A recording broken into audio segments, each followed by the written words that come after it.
ইসরায়েলের আকাশপথ দখল করে নিল তুরস্ক। তেল আবিবের দীর্ঘদিনের দম্ভ চূর্ণ করে তাদের গর্বের F-35 যুদ্ধ বিমানগুলোকে কার্যত অচল খেলনায় পরিণত করে দিলেন এরদোয়ানের সেনারা। সিরিয়ার সীমান্তে এক অদৃশ্য দেয়াল তুলে দিয়ে ইসরায়েলকে নিজেদের আকাশেই বন্দী করে ফেলেছে তুরস্ক।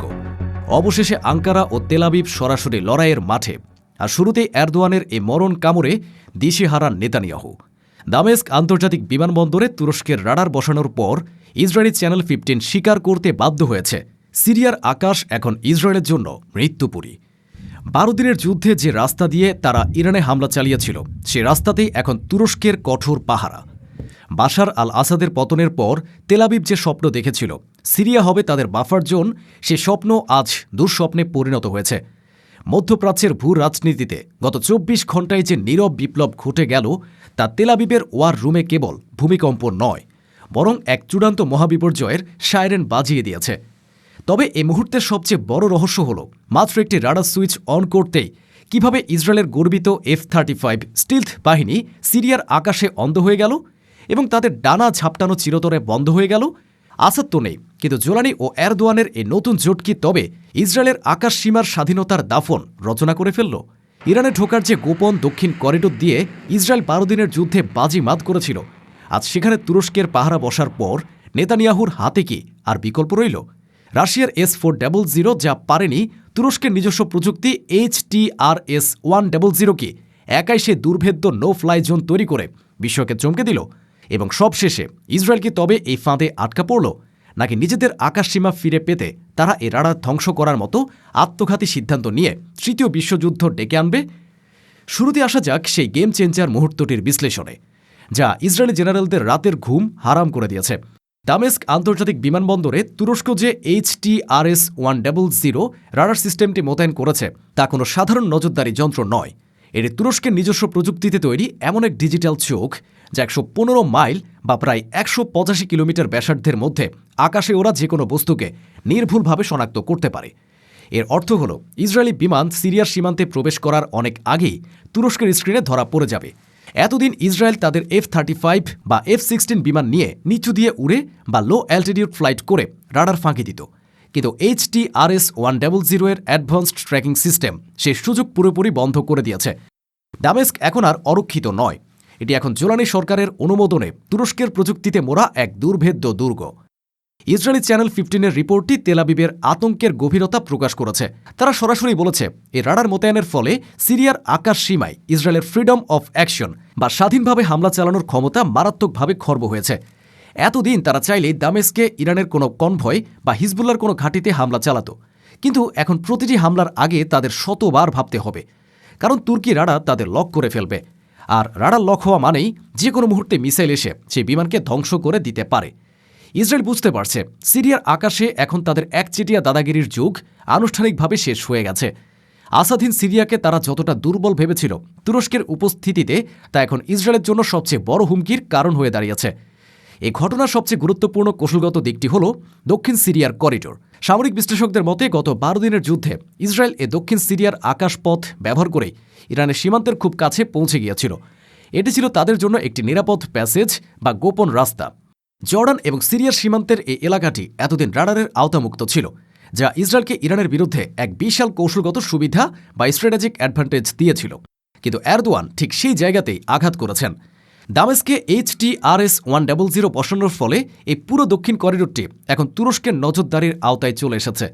অর্থাৎ ইসরায়েল যদি এখন ইরানের দিকে গোপন হামলা চালানোর কথা ভাবেও, তবে তাদের তুরস্কের অনুমতি ছাড়া বা তুরস্কের চোখ ফাঁকি দিয়ে যাওয়া অসম্ভব। আসাদের পতনের পর রাশিয়া যখন তল্লিতপ্পা গুটিয়ে সিরিয়া ছাড়তে বাধ্য হয়েছে, ঠিক সেই শূন্যস্থানটি পূরণ করেছে তুরস্ক। কিন্তু এরদোয়ান কোনো কাঁচা খেলোয়াড় নন। তিনি জানেন নতুন জোলানি সরকারকে টিকিয়ে রাখতে হলে সবার আগে ইসরায়েলি আগ্রাসন বন্ধ করতে হবে। তাই তিনি জোলানির হাতে তুলে দিয়েছেন এই রাডার সিস্টেম। এর ফলে দক্ষিণ সিরিয়ার যে আকাশপথ বা এয়ার করিডোর ব্যবহার করে ইসরায়েল গোপনে গোপনে ইরানে হামলা চালানোর পরিকল্পনা করত, সেই রাস্তাটি আজ চিরতরে সিলগালা হয়ে গেল। এটি কেবল সিরিয়ার নিরাপত্তা নয়, এটি ইরানের জন্যও এক বিশাল স্বস্তি। কারণ ইসরায়েল সারপ্রাইজ অ্যাটাক বা আকস্মিক হামলার মূল রুটটি এখন তুরস্কের স্ক্যানারের নিচে। ইসরায়েলের জন্য সবচেয়ে বড় ভয়ের কারণ হল এই রাডার সিস্টেমটি সম্পূর্ণভাবে তুরস্কের নিজস্ব প্রযুক্তিতে তৈরি এবং এর অ্যালগোরিদম ইসরায়েলি জ্যামিং প্রযুক্তির ধরাছোঁয়ার বাইরে। আসাদের সময় ইসরায়েল রাশিয়ার সাথে গোপনে সমঝোতা করে হামলা চালাত, কিন্তু জোলানি সরকারের সাথে ইসরায়েলের কোনো কূটনৈতিক সম্পর্ক নেই, আছে শুধু শত্রুতা। আর তুরস্কের সাথে ইসরায়েলের সম্পর্ক এখন সাপে নেউলে, ফলে দামেস্কের আকাশে এখন আর কোনো হটলাইন কাজ করবে না। ইসরায়েলি বিমান এলেই সাইরেন বাজবে এবং তুর্কি আকাশ প্রতিরক্ষা ব্যবস্থা গর্জে উঠবে। তেল আবিবের জেনারেলরা এখন হতাশ হয়ে দেখছেন তাদের চোখের সামনেই সিরিয়া এক ব্ল্যাক হোল বা কৃষ্ণ গহ্বরে পরিণত হয়েছে, যেখানে তাদের নজরদারি করার কোনো সুযোগ নেই। কৌশলগতভাবে বিচার করলে দেখা যায় এই একটি রাডার মোতায়েন মধ্যপ্রাচ্যের ক্ষমতার ভারসাম্য বা ব্যালেন্স অব পাওয়ার পুরোপুরি উল্টে দিয়েছে। এতদিন ইসরায়েল তাদের বিমান বাহিনীকে ব্যবহার করে প্রতিবেশীদের ভয় দেখাত, কিন্তু আজ যখন তাদের সেই প্রধান অস্ত্রটি ভোতা হয়ে গেল, তখন তারা বুঝতে পারছে আসাধীন সিরিয়া তাদের জন্য আরও বেশি ভয়ঙ্কর। জোলানি সরকার এবং তুরস্কের এই মৈত্রী ইসরায়েলকে চারপাশ থেকে ঘিরে ফেলছে। উত্তরে তুরস্কের রাডার, পূর্বে ইরানের মিসাইল আর দক্ষিণে হামাস। ইসরায়েল এখন আক্ষরিক অর্থেই রিং অফ ফায়ার বা আগুনের বলয়ে বন্দী। এরদোয়ান প্রমাণ করলেন আধুনিক যুদ্ধে সবসময় মিসাইল ছুড়তে হয় না, মাঝে মধ্যে সঠিক জায়গায় একটি ডিজিটাল চোখ বসিয়েও শত্রুকে প্যারালাইজ করে দেওয়া যায়। HTRS-100 কেবল একটি যন্ত্র নয়, এটি সিরিয়ার সার্বভৌমত্বের নতুন প্রতীক। ইসরায়েল এতদিন যে ফ্রিডম অব অ্যাকশন বা যথেচ্ছ হামলার স্বাধীনতা ভোগ করত, জোলানির সিরিয়ায় তার দাফন রচিত হয়েছে। দামেস্ক আন্তর্জাতিক বিমানবন্দরের রানওয়েতে দাঁড়ানো ওই রাডারটি ইসরায়েলের দিকে তাকিয়ে নিঃশব্দে হাসছে, আর তেল আবিব ভয়ে কুঁকড়ে আছে, কারণ তারা জানে সিরিয়ার আকাশে তাদের আধিপত্যের দিন শেষ। এখন সেখানে উড়বে কেবল তুর্কি ঈগল এবং নতুন সিরিয়ার বিজয় নিশান। ইসরায়েলি বিমান বাহিনীর এই অসহায়ত্ব আসলে তাদের পুরো সামরিক মতবাদ বা মিলিটারি ডক্ট্রিনের উপর আঘাত। ইসরায়েলের প্রতিরক্ষা ব্যবস্থা মূলত দাঁড়িয়ে আছে প্রি-এম্পটিভ স্ট্রাইক বা শত্রুর উপর আগে হামলা করার নীতির উপর, কিন্তু তুরস্কের এই রাডার সে নীতির টুটি চেপে ধরেছে। যখনই কোনো ইসরায়েল F-35 বা F-15 বিমান রানওয়ে থেকে উড্ডয়ন করছে, তখনই তুরস্কের রাডার তাদের ট্র্যাক করা শুরু করছে। 115 মাইল দূর থেকে ট্র্যাক করার অর্থ হল ইসরায়েলি পাইলটরা এখন সব সময় মানসিক চাপের মধ্যে থাকবেন। তারা জানবেন না যে একটি অদৃশ্য লেজার তাদের উপর তাক করা আছে। এই সাইকোলজিক্যাল ওয়ারফেয়ার বা মনস্তাত্ত্বিক যুদ্ধটি ইসরায়েলি পাইলটদের মনোবল ভেঙে দেওয়ার জন্য যথেষ্ট। তাছাড়া জোলানি সরকারের প্রেক্ষাপট এখন অত্যন্ত গুরুত্বপূর্ণ। আসাদ যখন ক্ষমতায় ছিলেন তখন ইসরায়েল যুক্তি দিত যে তারা ইরানি মিলিশিয়াদের মারছে, কিন্তু জোলানি সরকার সুন্নিপন্থী এবং তুরস্কের ঘনিষ্ঠ মিত্র। এখন ইসরায়েল যদি সিরিয়ায় হামলা চালায়, তবে তা সরাসরি তুরস্কের স্বার্থে আঘাত হিসেবে গণ্য হবে। আর তুরস্ক এখন ন্যাটোর দ্বিতীয় বৃহত্তম সামরিক শক্তি। এরদোয়ান খুব পরিষ্কার বার্তা দিয়েছেন, সিরিয়ার আকাশ এখন তুরস্কের প্রোটেক্টিভ আমব্রেলা বা সুরক্ষা ছাতার নিচে। এ ছাতা ফুটো করার ক্ষমতা ইসরায়েলের নেই, অন্তত আমেরিকার সরাসরি সাহায্য ছাড়া। কিন্তু বর্তমান বৈশ্বিক পরিস্থিতিতে আমেরিকা কি ইসরায়েলের জন্য তুরস্কের সাথে সংঘাতে জড়াবে?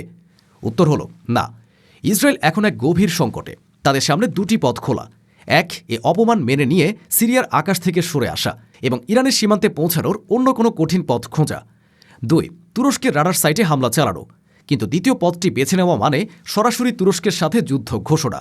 আর এই মুহূর্তে গাজা এবং লেবানন সামলাতে গিয়ে ইসরায়েলের যে অবস্থা, তাতে তুরস্কের মতো শক্তিশালী দেশের সাথে নতুন ফ্রন্ট খোলার সাহস তাদের নেই। তাই তারা এখন কেবল মিডিয়াতে কান্নাকাটি করছে এবং বিশ্বকে বলছে যে তুরস্ক তাদের নিরাপত্তা বিঘ্নিত করছে। কিন্তু বাস্তবতা হলো তুরস্ক তাদের অবৈধ আগ্রাসনের পথে দেয়াল তুলে দিয়েছে মাত্র। উপসংহারে বলা যায়, দামেস্ক আন্তর্জাতিক বিমানবন্দরে তুরস্কের HTRS-100 রাডার মোতায়েন মধ্যপ্রাচ্যের সামরিক সমীকরণে এক নতুন অধ্যায়ের সূচনা করেছে। ইসরায়েল তাদের আকাশ পথের স্বাধীনতা হারিয়েছে, আর তুরস্ক প্রমাণ করেছে যে এই অঞ্চলের আকাশ এখন তাদের তর্জনীর ইশারায় চলে। দক্ষিণ সিরিয়ার করিডোর বন্ধ হওয়ার মাধ্যমে ইসরায়েলের ইরানে হামলার স্বপ্ন বড় ধাক্কা খেল। এরদোয়ানের এই চেকমেট চালের সামনে নেতানিয়াহুর সব আস্ফালন এখন নিরর্থক। সিরিয়ার আকাশ এখন আর ইসরায়েলি বিমানের খেলার মাঠ নয়, এটি এখন তুর্কি ঈগলের নজরদারিতে থাকা এক নো ফ্লাই জোন, অন্তত ইসরায়েলের জন্য। তেল আবিবের দম্ভ আজ দামেস্কের রানওয়েতে তুরস্কের রাডারের নিচে পিষ্ট। এরদোয়ান কোনো রক্তপাত ছাড়াই ইসরায়েলকে তাদের সীমানার মধ্যে বন্দী করে ফেললেন, যা আধুনিক যুদ্ধের ইতিহাসে এক বিরল দৃষ্টান্ত হয়ে থাকবে।